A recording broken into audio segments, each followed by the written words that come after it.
TechTales 53. Today is June 9th, 6:32 a.m. on a Tuesday. Reading time slips from a couple weeks ago. The first one on a Tuesday, May 25th. 18 minutes for the consultancy firm Bravo that I spoke about yesterday. 3:56 p.m. to 4:14 p.m. for Kilo. This is lab work. Disabled secure, let's see, you know what? She must have delivered the computer to me since the prior time slip about an email, I think. I guess I don't have, I don't have a recording of delivering the computer because they actually delivered it to my home office. So that didn't generate a time slip. So lab work, disabled secure boot mode, booted computer on Macrium USB, and began full image backup. So that time slip that I reported yesterday about sending an email regarding backup, they had, for reasons that I don't understand, become very nervous about backup. And I kind of got a hint there may have been some kind of incident that scared them. So they wanted a better backup of this computer. Now, this computer is going to be replaced. She's already ordered the replacement computer, but it's delayed a bit in arriving. So they wanted backups done on it. So when I first turned the computer on, attempted to boot to the Macrium USB, and it failed to do that. I went into CMOS setup and discovered that secure boot mode was enabled. So when that is enabled, you cannot boot to a USB device. And this is a method that is designed into most modern CMOS BIOS setup screens, where you can enable secure boot, which prevents booting from a USB, but then you could also, in order to really make that secure, you'd have to password protect the BIOS setup app so that you can't get into it unless you have some kind of master password. They did not have that configured. They just had the secure boot. So really all this does is it prevents accidentally booting from a USB thumb drive that might be connected to the computer and might be bootable or might have a virus on it.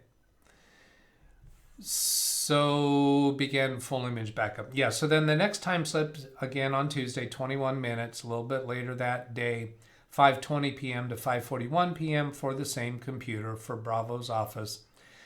Completed Macrium backup, began Fab's Autobackup for more versatile access to user profile content, consistent with request from Mike. Mike, of course, that's mnemonic for a person who is not an employee of this office, but is affiliated with them and kind of provides them technical support other than mine. He's long-term works with them. I think he actually manages their website. So he is kind of first up to bat, but he's a long distance away. So that's how I'm involved. So the actual request for backup was from Mike, and I felt that having a Fab's Auto Backup would just give us a more versatile way of restoring. And because I know this computer is going to be replaced, if the old computer fails before the new computer comes in, that image backup isn't going to do me any good.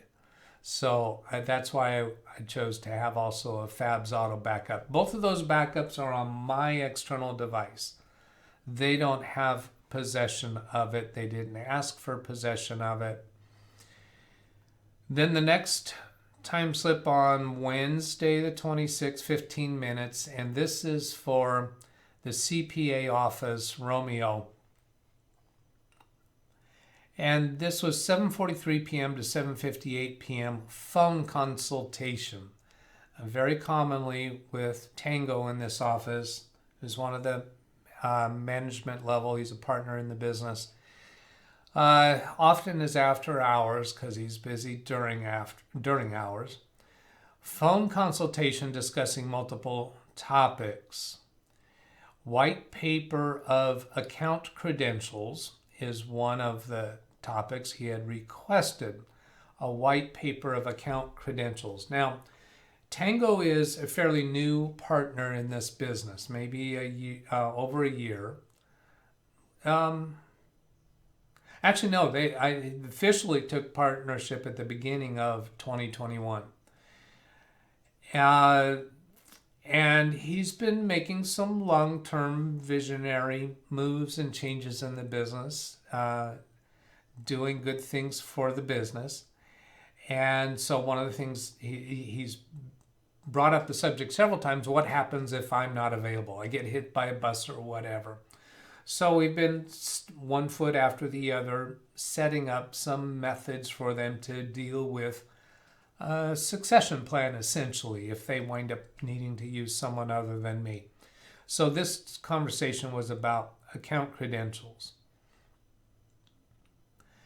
Next, on the same time slip, managing documentation for recovery procedures. So I have reported in previous time slips that he asked for emails and instructions for how to recover from incidents if I'm not available, and I've sent emails as things are happening. And so this was me bringing up the subject. You need a way to manage that documentation, so if something happens, you have a way to get to it. I can't do that for you. You have to have your method of managing that. And then we discussed the recent router replacement issue. He wasn't in the office during that time. And I think he and the other staff member was not in the office. It's a little confusing to me. I thought that maybe they left the office because of the internet problem and chose to work from home. But the way they do that is connecting remotely to their office. So I'm confused about what happened there. Maybe they were actually, I don't know, out on client site or something, which is a thing that they do. So anyway, I updated him on what happened there and how they would be able to handle that in a future incident. And then request for recommendations for other IT improvements. This was Tango. Again, I previously mentioned this is after the tax season. So he's kind of turning his mind towards planning, strategy, and so on. So he requested my recommendations for other IT improvements, which basically gives me license or rope to send him an email to bring up a subject that, hey, we ought to think about this. That is a very rare occurrence among my clients, that they take initiative to make that request. And then another topic was navigation of future stressful IT failure incidents. So Tango and I have butted heads during stressful IT incidents. He's fairly young, and I think it would be reasonable to describe that he hasn't experienced a lot of management crisis, because now he has a fair amount of work history in the field prior to becoming a partner in this office, but he is now a partner in this office, and he is functioning as managing partner. The senior partner has delegated decision making to Tango, and he has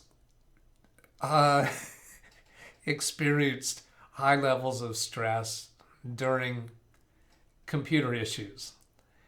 And I have told him face to face and confronted him, and essentially verbally, you might say, slapped him to try to get him to see reason, because he would start issuing orders of how to fix it that were just wrong.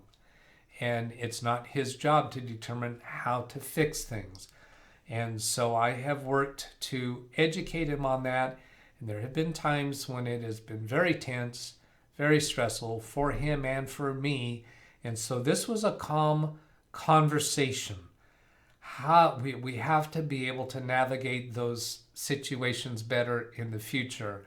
And I have flat out told him, if you don't find a way to fix this, I'm gonna ask you guys to find someone else. I am not going to work for you under these conditions. So he has got the message, and he has his tone of voice when he talks to me and things that he has actually said. He recognizes the problem, and I think he has actually been confronted with his management style within the office and come to realize he needs to make adjustments. Now, that's a fairly common thing. I don't fault him at all. In fact, I admire his drive and ambition to improve the business, and he is doing good things with the business. But I have experienced stress in dealing with this, and this is a thing that happens, in my observation, when a person in his 20s becomes a management authority in a ongoing business that has history before him, and he's finding his place. He'll do fine. He'll come around just fine. I have complete confidence in that. But this has been a unique experience among my clients to deal with this situation. I have encountered 20-somethings being given some management authority in other businesses where they have become heavy-handed and made decisions that I felt were not a good path. And on at least one occasion, I actually lost the client gratefully. I wanted to walk away from it. So I don't know. It seems like it's a thing. College educated, knowledgeable, capable, now has been given management authority and kind of steps on people. It's just a thing that happens. And I think I did it in my younger days too. And I think I still have been confronted by clients once in a while that give me feedback that say, hey, you're coming off arrogant or unfriendly, and I try my best not to do that. So I'd have to say it's something I'm continually aware of. And I think I even come across, I've even had comments on these videos. People say that I am arrogant or something, and I don't know, I'm trying. Let me know. I'm not gonna enjoy those comments, but I want to do good. So anyway, that's it for this session. I hope that was useful. Have a great day. Catch you later. Goodbye.